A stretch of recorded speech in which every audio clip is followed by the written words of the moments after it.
Well, I did say I was going to do more live streams, didn't I? Wasn't quite expecting to do 4 in one day, but it's been an interesting day. Yeah, obviously it's now starting to hit mainstream media. The news of the rule change to gaining a Russian visa, or as it's called here, temporary residence permit.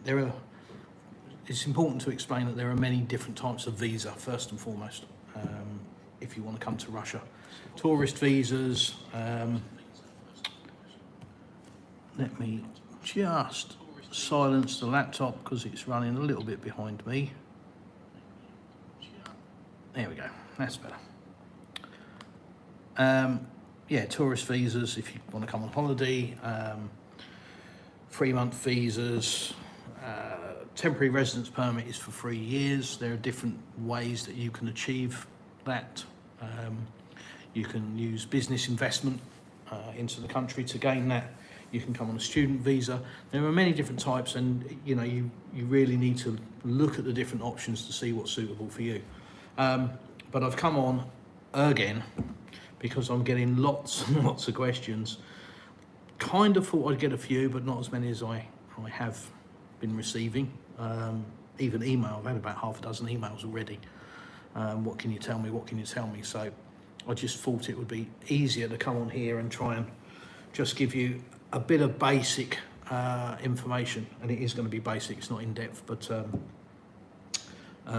yeah, just hopefully it'll clear some things up. So temporary residency. So the new rules, the decree that has been signed into law today, effective immediately, relates to the Russian language test, which you may or may not have heard about. Part of applying for temporary residency means that you have to meet certain criteria. One of them is passing the Russian language test, which is quite in depth. It is not a walk in the park by any stretch. It also relates to Russian history and the law. So it is not for the faint-hearted or old people like me. It's very challenging, as is the language. On top of that, there are other things you're going to need. You will need a medical, which I think is reasonably in depth, and you will need a police background check from the country of origin. Not a basic one, so if you're in the UK, it is not a basic DBS check, you know, 1-page document certificate saying, yeah, you've been good. It's the detailed one. I think it's like 14 or 16 pages, quite an in-depth one, which you need to get. The other things you will need are things probably like birth certificates, etc., marriage certificates if you've got them, stuff like that. You'll really need to go to the Russian websites to find out exactly what you need for each specific visa, but you will need to get them apostilled. So you will need to get them certified by a solicitor in the UK. Straightforward process.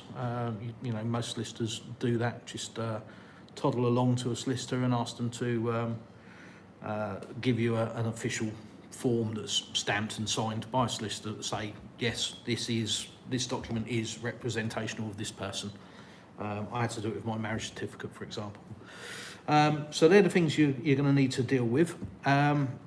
Now, the decree, what it has also done is it has given I won't say a free pass, but a much easier path for a 3-month visa to come to Russia. So it will be probably on a case-by-case basis, yada, yada, yada. But what that will do is it will give you 3 months to come to Russia, at which point you can apply for a temporary residence permit, providing you meet the criteria as I've just outlined. Obviously, originally that included a language test, which was, you know, the sticking point. You'd have to learn the language outside of the country and then come and sit the exam, blah, blah, blah, blah, blah. So now that's negated, it's a much more straightforward process. Once you're granted temporary residency, and this is the important thing to note. You can't leave the country for 6 months. So part of the TRP process is that you must remain in the country for 6 months. So bear that in mind. It's not a case of flying to Russia, making a couple of applications, getting the bit of paper and then scarpering. You've got to be committed to the country. You know, this has got to be a move that you want to make. So I think that's the whole point of extending the or relaxing the application for the 3-month visa. So you can gain that 3-month visa, come to Russia, have a look around, make sure it is what you want to do, get your documents in order, you know, check with the local authorities where you're going to be applying for your visa, what their criteria are. I believe the medical is conducted in the same place that you apply the visa, apply for the visa, sorry, the temporary residence permit. But, you know, I can only speak for my region, so I'm pretty sure that's the scenario in my region, but it might be different across Russia. So you need to check that out. But that 3 months will give you, it will give you a very, very, very good taste of Russia. Providing you've done a little bit of research as per my other videos on the channel. You know, if you're thinking of moving to Russia, watch this. Just explaining some basic things that you really should think about before you sort of decide, hey, I want to run from the current situation in the country that I'm living in for X, Y, and Z. You meet the criteria and you're just going to move to Russia. So, you know, just hold your horses a little bit. Do a little bit of research. If it's still what you want to do, then your 3-month visa will give you the opportunity to certainly look around in 2 or 3 regions and make some decisions. There are also some other quirks with Russia, again, region specific. Foreigners, for example, can't buy property in certain districts within certain regions. So my region is Krasnodarsky Krai, which is encompassing just past Sochi in the south up to the Kerch Bridge and Crimea. So 350 odd kilometre coastline, and then goes inland. Well, I don't know how far, but you know, it's a sizable chunk. I think it's something like 76,000 square kilometres, this region. And there are 12, I believe, districts where foreigners cannot buy land or a house. You can rent, but you can't buy property as a foreigner. You can once you've gained citizenship. So that's something to take into consideration. So, you know, if you think, yeah, I'm going to run to a Napa and, you know, live in the vineyards and blah, blah, blah, it's going to take you a while before you can own property there. You'll probably have to rent first, establish yourself, establish your roots, and then as you go through the temporary residence permit onto a permanent residence permit and then potentially citizenship, that's when you can probably look to buy property. Or, you know, if you're married to a Russian citizen, then they can buy the property. So that's kind of outlining the process. The main change really is this relaxation on the language test, and how that will help people that want to come to Russia effectively. So have a look at that, have a look at the language test, because even though it's not going to be a requirement, it will give you an idea of should you wish to perhaps learn the language here in Russia or outside of Russia. It will give you an idea of what you're going to need to know, you know, even if it's just to get by. It's a tricky language, and it's something that you really should look into. It's not to be taken lightly, and obviously I do recommend that people learn the language. And that's quite easy coming from me, considering I don't speak the language, but I'm trying. I am trying. So certainly you need to look at that, you know, and you need to have your eyes open, that's for sure. Don't just sort of think new life, off I go, this new law has passed, and away I go. You're still going to have to jump through some hoops. There's still some documentation you're going to need to come up with. The medical, I think, cost-wise, is about 6,800 rubles. That has gone up. I believe it was around 5,200, 5,400 rubles, which is about £50 in the UK. So it's increased to just over £60 in the UK, or equivalent in the UK. So in the grand scheme of things, it's no problem. So you apply for your 3-month visa. You decide what region you want to come to in Russia, or regions. You come to that region, you go to your local government office, you register that you're there, give them your living address, whether that's a hotel or a guest house, or you're staying with friends, or you've rented a property, or whatever. You give them that address, they'll give you a little piece of paper to confirm that you're here in Russia. And you start understanding the people, the culture. You're going to walk around for quite a while with your head spun on backwards, because you're not going to know what's hit you. You're really not. If you're coming from the UK, you're in for a shock, but in a good way. But it is going to mess with your brain, because your eyes aren't going to compute, or your brain's not going to compute what your eyes are telling you. I'll tell you that for nothing. So, getting a couple of questions. So let me just have a look. Somebody's just asked me on another channel, is it a DBS check in the UK? So yes, it is, but it's the in-depth one. It's not the basic one, if you're watching that. Russia sounds so appealing, beautiful country. Indeed, it is. Someone with 1 million followers on X Twitter has just shared this information. Wow, 1 million followers. Geez, Louise. Okay. What's the pathway to permanent residency? Or I guess you'll need to learn the language, obviously, and you will have time to do that. So, once you've been granted temporary residency, TRP as we call it over here, I always get it confused with me. I'm TPR, the plastic Russian. And I always get it confused, especially if I'm tired, or maybe I've had just a small glass of champagne. But no, TRP, temporary residence permit. Once you've been granted that, gives you 3 years of residency in Russia. Like I say, you've got to stay for 6 months in any 1 year period. So, once you've been granted that, you're here for 6 months as a minimum. Then you can, I think, come and go as you please, pretty much. I think it is 8 months into your temporary residence permit, you can then apply for a permanent residence permit. And if you're granted that, there's criteria for that, but if you're granted that, that's for life. So it used to be for 5 years, I think, and then you could apply for citizenship. But now, again, it's another thing that's been changed.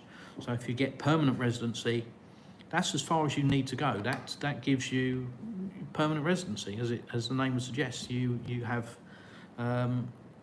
what we would call in the UK indefinite leave to remain, I believe it is. After that, if you want to be a Russian citizen, and there are obviously benefits with that, being a Russian citizen, you get free healthcare for a start, you get a pension, etc., etc. You can then obviously apply for that, but I think realistically, the first step is to obtain the TRP, the temporary residence permit, and then you can breathe. You've got some breathing room. So get your 3-month visa, get over here, start wandering about, having a look, interacting, blowing your mind, wrapping your head around what your eyes are seeing, deciding whether it's for you or not. It may not be for everybody. Who knows?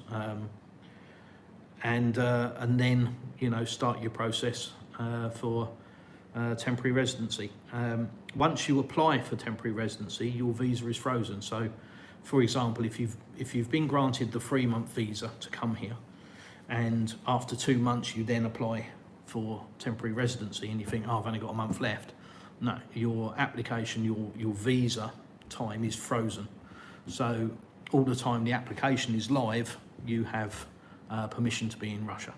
So, you know, some people might think, well, I'll apply for it 2 days before the 3-month visa ends.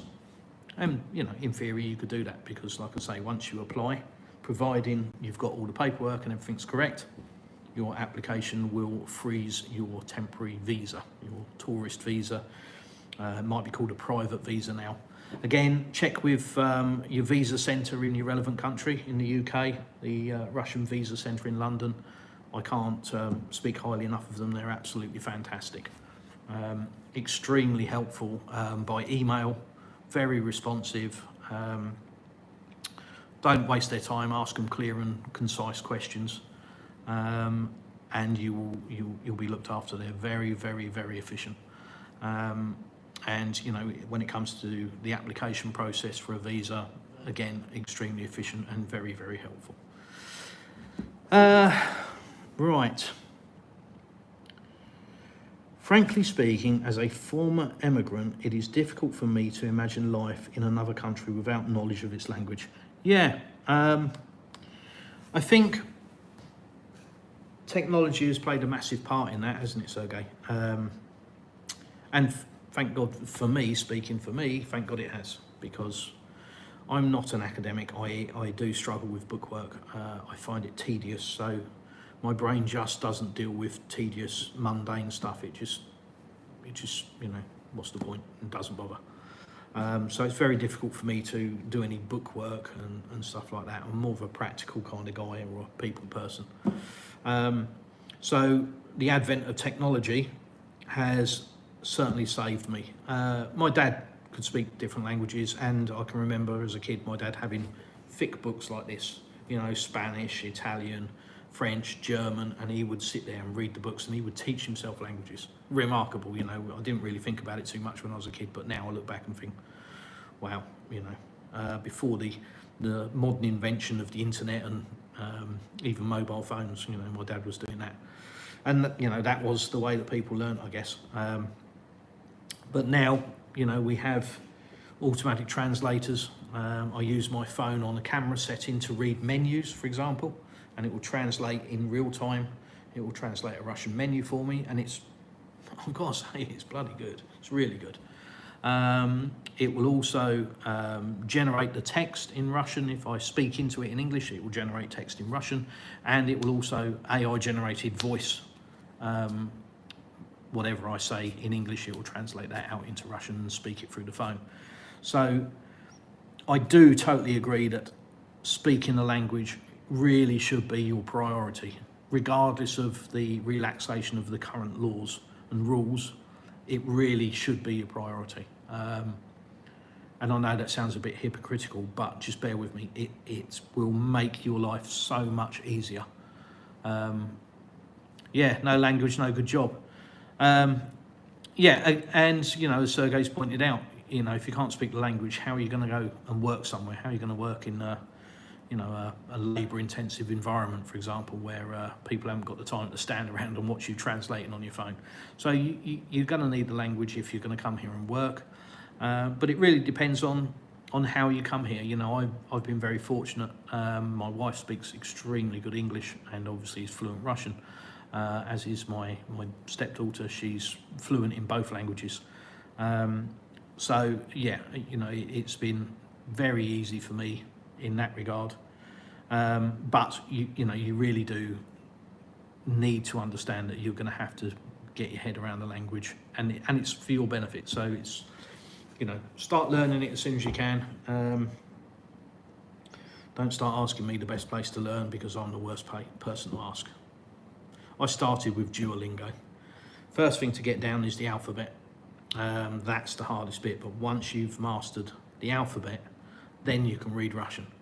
Because the good thing about Russian is every letter is pronounced. So you don't have any silent letters. You have hardening and softening sounds, but you don't have silent letters. So if there's a letter in a word, it's pronounced. So once you can read the alphabet, then you can read Russian. You won't understand it, but at least you can read it.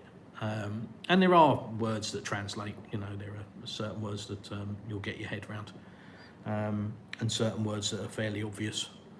So As everybody advises me, get out and start talking it.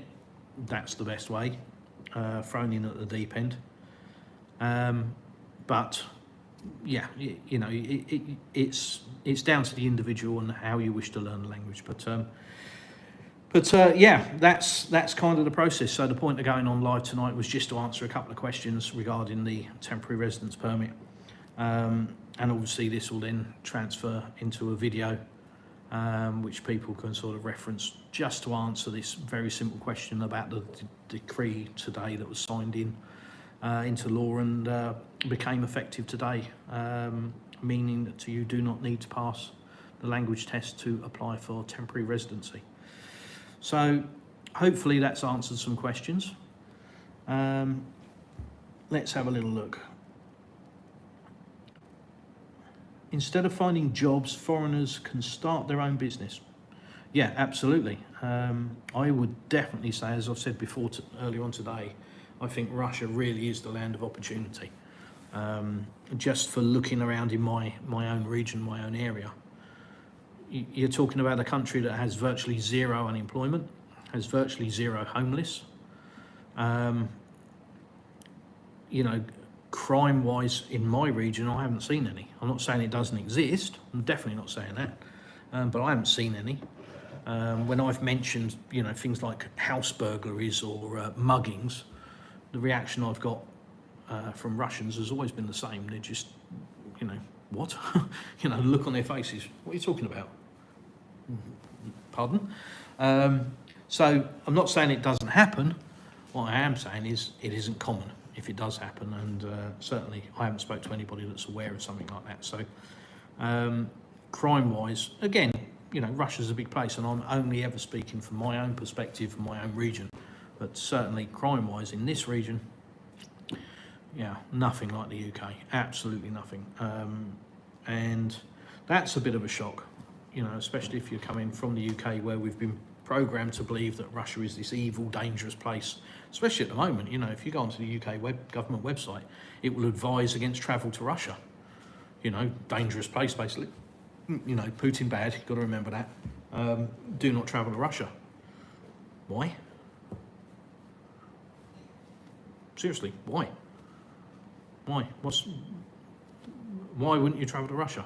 Well, I'll tell you why. Because you're told that it's a dangerous place, it's a war zone, you are going to get arrested at the airport, you're going to get arrested here, you're going to get arrested there. What are you going to get arrested for? This isn't a third world backward country. If you commit crime, expect to get arrested. You know, people have asked me if there are criminal activities in Russia. Of course there are. There are criminal activities in any country. Doesn't matter what the penalty is. There is always a scumbag that is willing to run the risk for whatever it is, whatever crime it is, whether it's theft or messing around with kids or whatever. There's always somebody that will just not care about the penalty and just go down that path. And that is true in any country, and I don't suppose for a minute that Russia is any different. What I can say is it's a very common sense country. They have laws, and yes, people may break them, but if they're caught, it's not a slap on the wrist and you're a very naughty boy. The penalties for the crimes will be imposed. So, you know, bear that in mind. I wouldn't suggest, if you're of the criminal persuasion and you think you're going to go and become a drug crime lord or a mafia boss or something, I wouldn't suggest Russia is the country for you. Just saying. Frankly speaking, as a former immigrant, it's difficult to imagine like that. Yes, sorry, I've covered that. Simulation is key. Treat the country with respect. Yeah, you know, assimilation, I think you mean. Yes, absolutely. It's a respectful country, this place. Yeah, that might shock you if you're looking from a Western country at the moment, but it is. Russians respect people, they respect people's property, they respect their privacy. You know, if you park your car in town and you leave your phone on the dashboard, you can bet £1 to a pinch of salt, it'll still be there when you come back. I've left my car unlocked. I can't remember how many times. You know, I've parked it up when we've gone out places and just not bothered to lock it. Initially, you know, I came from the west, so lock everything, lock the gates, lock the house, triple lock the house, use all the keys on the front door, lock the car, lock the garage, turn the electric, oh, you name it, you know, every security method you can. It's not like that once you're here and you understand that that's just not, it's just not the way it operates. And like I say, again, please understand, you know, before you jump in the comments and flame me, oh, Moscow's got this and Moscow's got that. First and foremost, understand that Moscow really is considered to be a bit different. It's kind of its own entity to a degree. It's a very hustle and bustle big city, and it's, you know, it's probably got its own quirks. But generally, it's just, the country's just not run like that. You know, it just doesn't operate like that. So, you know, it'll take you a while to wrap your head around that. And then, you know, like I say, I regularly park my car up if we go out and don't lock it. I've left my bag on the seat. You know, you go to a restaurant, you leave your phone on the table, you go to the toilet, you come back, your phone's still there. You know, I've seen many comments from people where they've gone to a restaurant and left money on the table. You know, they're sitting outside, an outdoor table, al fresco dining, and left money on the table, walked off, forgot about it, and then, oh God, you know, 10 minutes later, gone back and the money's still sat there on the table. You know, there's case after case of people doing that kind of thing. It just, you know, if you're living in the West, you understand what that means. To Russians, they'll just look at you and go, yeah, why would you take it? It's not yours. But in the West, you understand what a big deal that is. Let's have a little look. The rules are 3-month visa, TRP application, 4 months pre-check, Moscow MVD cost. 11. Right, so Derek is highly clued up on this. So if you're in the chat, read what Derek has just written. He's got far more in-depth knowledge of stuff than I have. I'm just putting a video out really to give people an idea, because lots of people are sending me messages going, oh, does this mean I can come to Russia tomorrow? No, it doesn't. There are still some things you've got to get in line. So Derek, 4 months pre-check Moscow MVD, cost is 11,500 rubles. Then they give you appointment to get acceptance of TRP. Current rules for TRP, 180 days in country total. Yeah. So yes, what's that, 6 months? Ross, one thing to point out, Ross or Roz? Sorry if I've got it wrong. I'm going with Roz. One thing to point out, criminal activity is going to be a factor in deciding visa or residency. Absolutely. Don't commit crime full stop, whether it's criminal or administrative. Yeah, and that's part of the background check. When you have to submit your background check, it's an in-depth background check. So if you're a crim, yeah, you pays your money, you takes your choice. You made your choice to go down that path. You can't always right your wrongs. So if you've got a criminal background, are you going to be surprised if you're rejected for moving to another country? If you are, yeah, you probably need to give your head a wobble. London is not England, Paris is not France, Moscow is not Russia. There you go. There you go. Yeah, it's probably, you know, it's probably a fair assessment. I think it's quite harsh, that statement, but I certainly get the gist of it. You know, London isn't representational of England, the same with Paris and the same with Moscow, you know, so an awful lot of Westerns go to Moscow. Most YouTubers are in Moscow. And let's face it, if you talk to anybody about Russia, the first thing they think of is Moscow, or maybe St. Petersburg if they're a little bit cultural. They won't think of where I am, in Anapa, Krasnodarsky Krai. Nah, 60 miles from Crimea. It's a bloody war zone, isn't it? Can't go there. Better tell that to the dolphins. Oh, I forgot, they're probably Putin dolphins, that's why.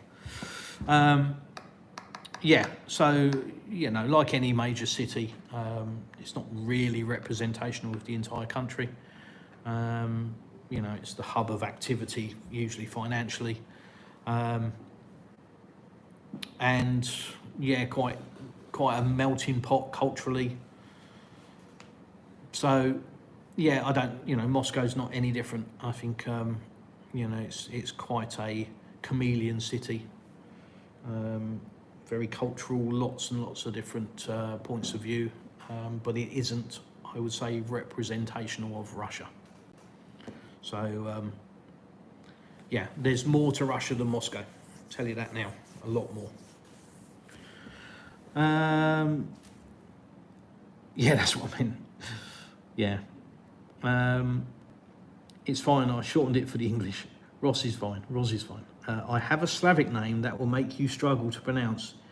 It's Rostislav. Was I close? Rostislav? I hope I was close. I don't know. Sorry if I wasn't. Oh, well done. Hey! There we go.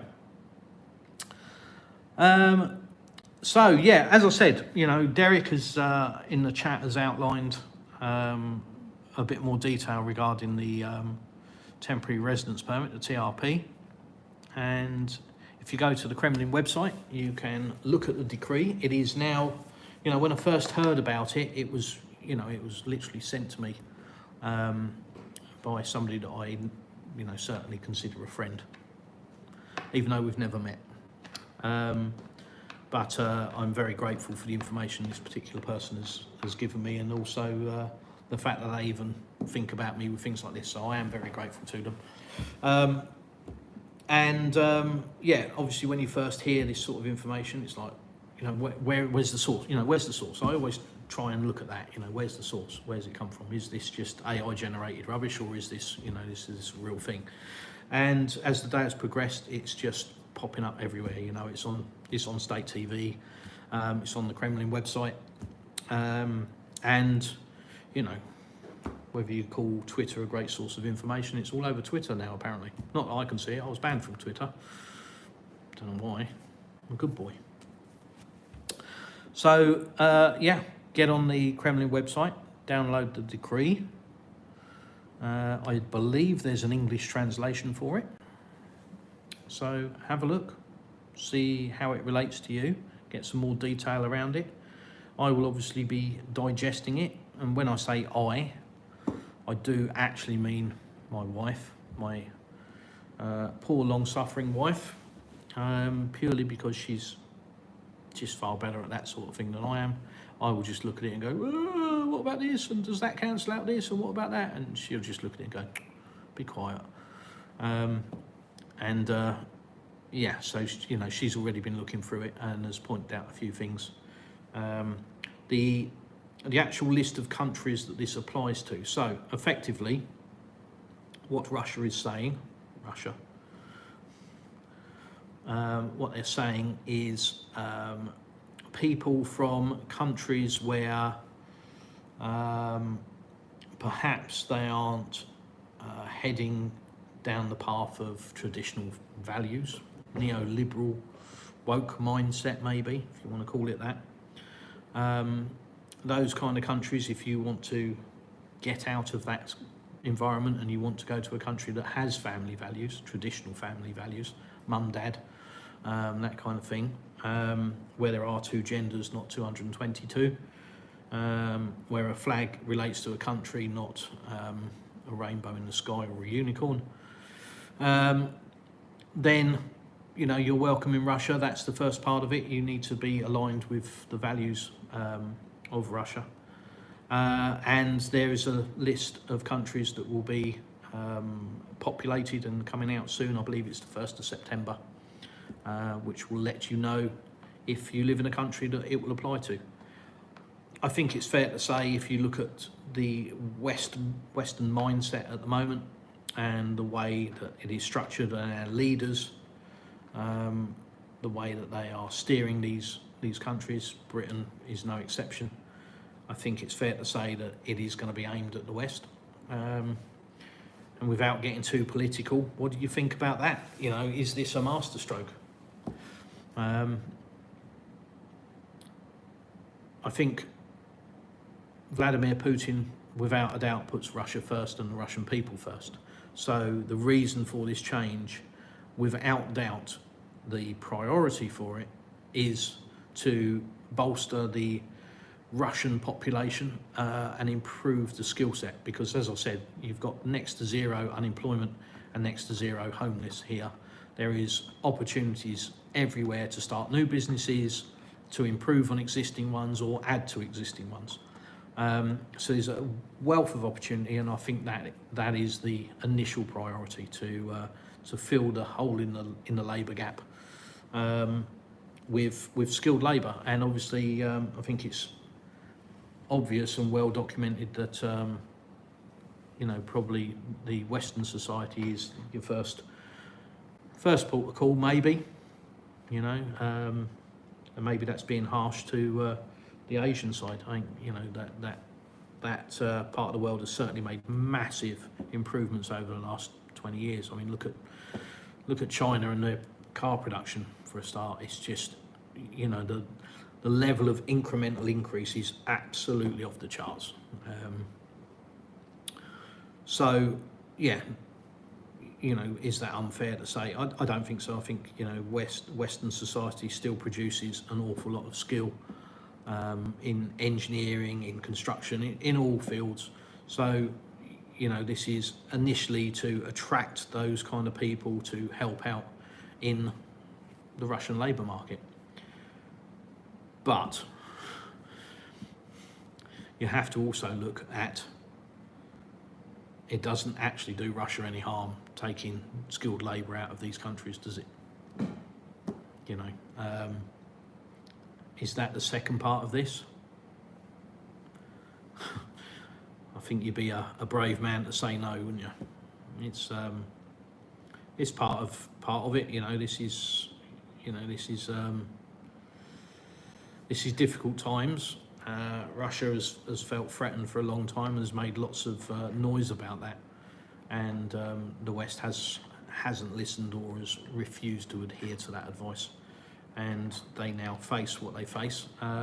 Putin seems to be a man that doesn't knee-jerk react to anything. He's a very, I would say, conservative leader. He's very measured, doesn't just run off emotionally. Everything is thought about and calculated, and that's the same with responses. And maybe this is also part of it. Relaxing rules for citizenship, if that can attract good people to the country, bringing not only investment to the country but skill level. Obviously, that improves the Russian society. It potentially improves the population, because all countries, despite what we're told, are massively overpopulated. I think the actual opposite is true. It's not the case. So all countries need new versions. I'm going to have to throw something at my cat in a minute. Rosie, get off the bread. Dear. So yeah, you've got to improve the population and certainly maintain it and grow it if you want the society to grow. But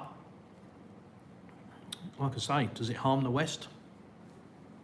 Yeah, of course it does. So maybe that's part of the plan as well. Who am I to say? You, as a pale-faced man from foggy Albion, are not afraid of the hot sun of a napper. Foggy Albion. Okay. No, I'm acclimatised, and I'm not exactly pale-faced anymore. I've still got white bits in the white bits places, but everywhere else is brown. And being blonde, long blonde flowing hair, I normally have. I've just cut it off recently for you guys. I'm fair-skinned and normally burn like a lobster. But I've been here a long time, and I'm now acclimatised. Case in point, when I was back in the UK, it was actually quite cold in the middle of summer. So, yeah, I actually like the temperature here now. I'm very acclimatised to it. I found it hot when I first came here, definitely. I thought sort of 24 degrees was hot, because that's what we're used to in the UK. 24 degrees is considered summer, nice warm temperature, whereas here it's like just barely out of winter. So yes, I have got used to the sun and the climate here in the Napa, definitely.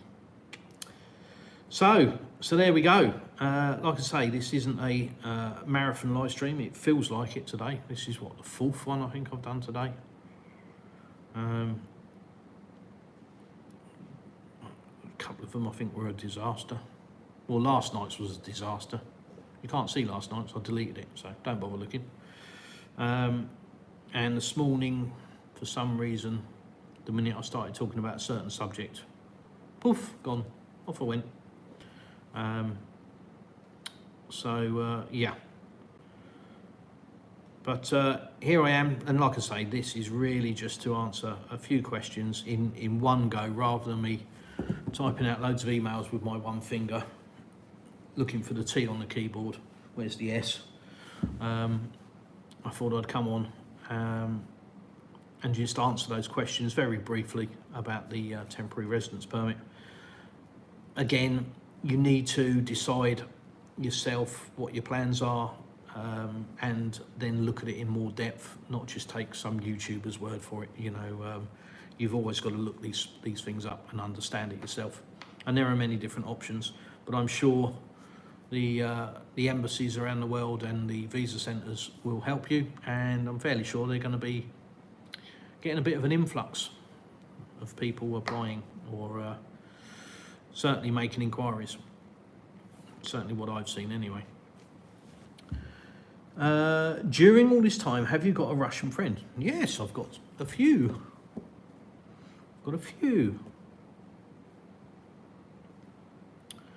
So yeah, I'm very fortunate.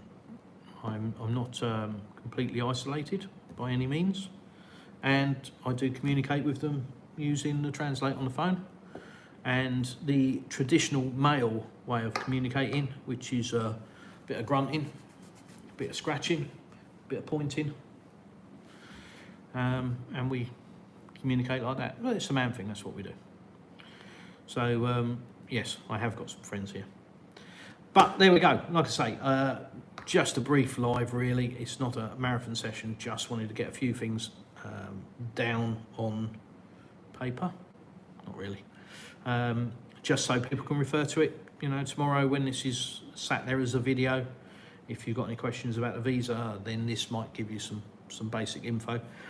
Also remember, if you're watching this as a rerun, rather than live, if you're watching it as a video, if you click on the comments section under the video, in the top right hand corner of the comments box there are 2 dots, and if you flick it to the left, if you swipe left, that will give you the chat in conjunction with the video. So you'll be able to see the chat comments, you'll be able to see Derek's comment there about the rules regarding the 3-month visa, the TRP application, the pre-check in Moscow, etc., etc. That will be useful for you. Yeah, hopefully that's helped some people out. Hopefully it's answered some questions, and it will save me having to type out a lot of emails. Yasin Karatkin.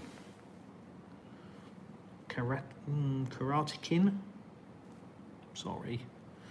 Hi, I hope you and your family is fine. If you don't mind, I'm going to ask about Sam. What happened? Did you both sort it out? Is everything is fine now? Oh yeah, absolutely. Yeah, 100%. It wasn't not fine. I think if you've got a friend and it's a good friend, you can speak your mind. You can say, what you think. You'll discuss it and you get over it. It's only if it's a fake friendship that it blows up out of all proportion, etc., etc. Yeah, no, Sam, for some of you that don't know, Sam was scheduled to come on live, and for circumstances beyond my control, Sam forgot. And yeah, I think it was the second time. It wasn't a big deal at the time, but it was a bit like, oh, come on, man, you set me up here for a live stream, and here I am hanging. Yeah, the guy's only human, and he just forgot. Simple as that. And I've got to say, what a gentleman, you know. Obviously, some people messaged him. He saw my message and he was straight on the phone. It's like, oh my God, I can't believe what an absolute... I won't tell you what he said because there were lots of nasty words about himself. And, you know, I was saying, look, don't worry about it. You know, it is what it is. Let's forget about it and move on. But he was very, very apologetic. He did an apology video on his channel. You know, I've really let him down and all that. And he hadn't. He'd just been a human being. And he was honest about it. And he is a genuine, honest guy. I've seen some YouTubers that think otherwise, and I'm sorry, they don't know the guy. Simple as that. I do. I'm a good judge of character, and he's got a proper heart, that man. He will help anybody. And that is his absolute initial goal with anything. He's always coming from a point of trying to help somebody. He isn't malicious. He hasn't got a bad bone in his body. So it pains me when I see other YouTubers having bad words to say about the guy. You know, have you not seen eye to eye with him over something? Yeah, maybe. Absolutely. You know, is that true of anybody? Yeah, of course it is.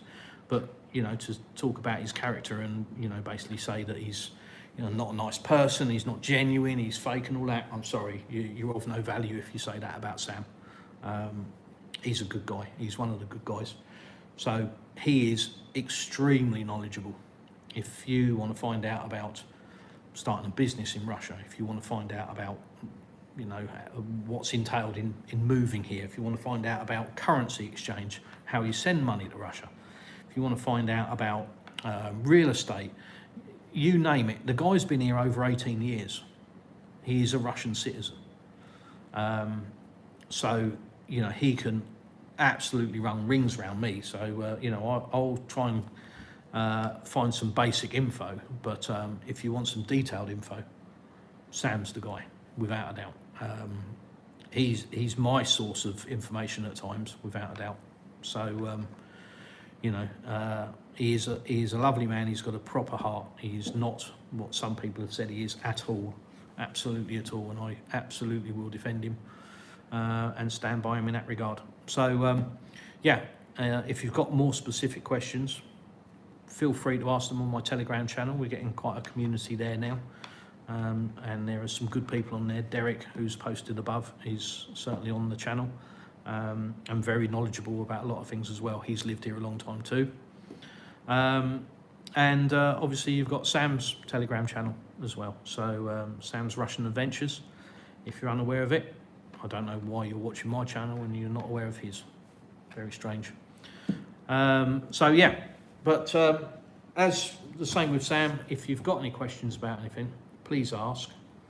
I'm a much smaller channel compared to Sam, so I see every question, I'll respond to everything straight away. Sam's channel is massive, huge, and he obviously gets a lot of messages, so, you know, please understand he might not see it straight away, you might not see it at all, so you might have to have 2 or 3 goes, or send me a message and I'll poke him, I'll give him a phone call.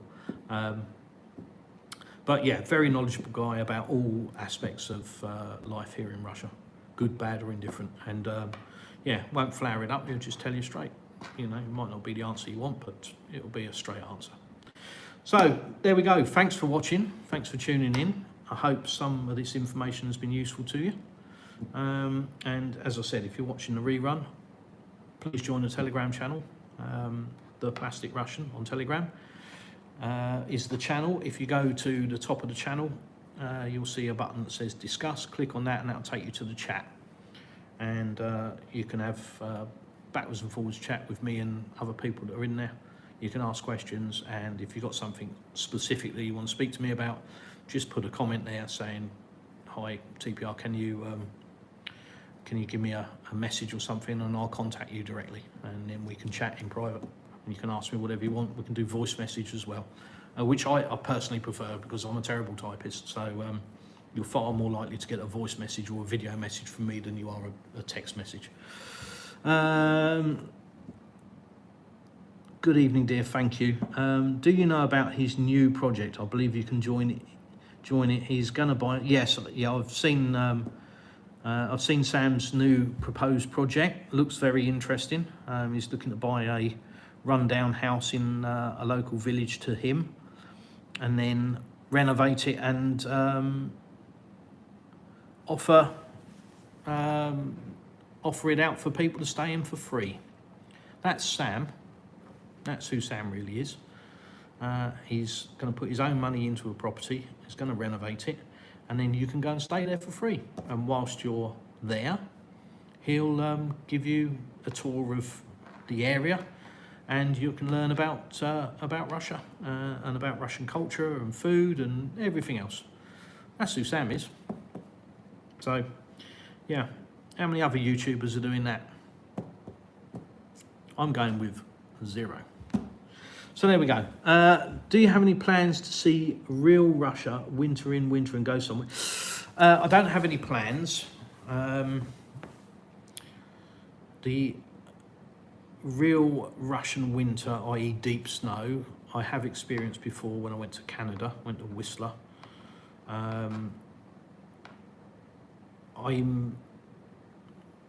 I've got so much to do here in this region and just around our house that I haven't got any plans for winter other than whatever the wife wants me to be looking at around the house.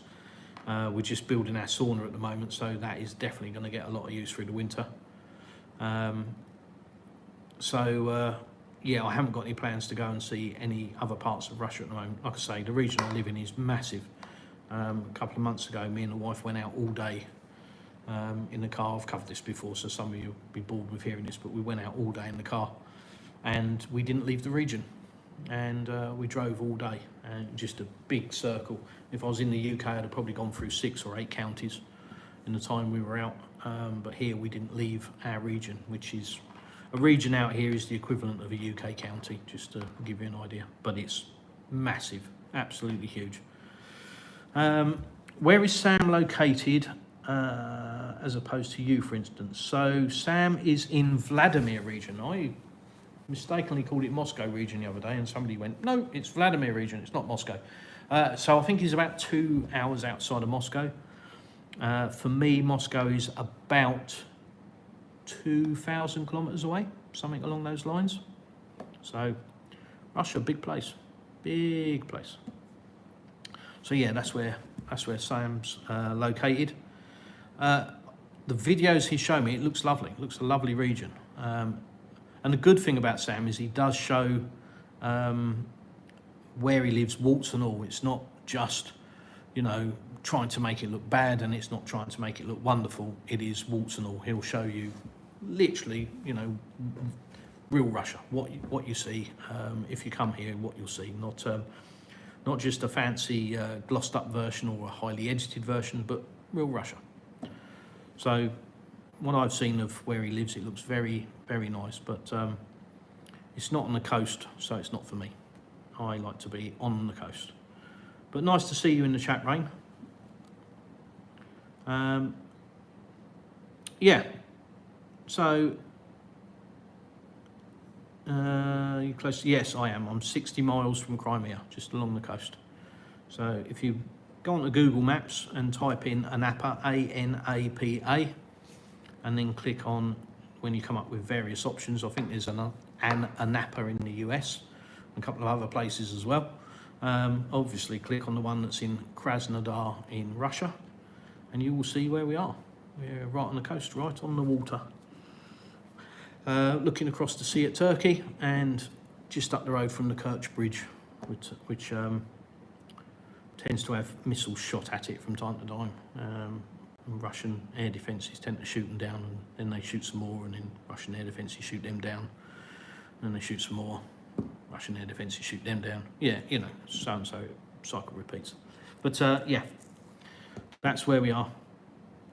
Right, thanks guys. I'm going to wrap it up now. Quite a short live stream for me, 55 minutes.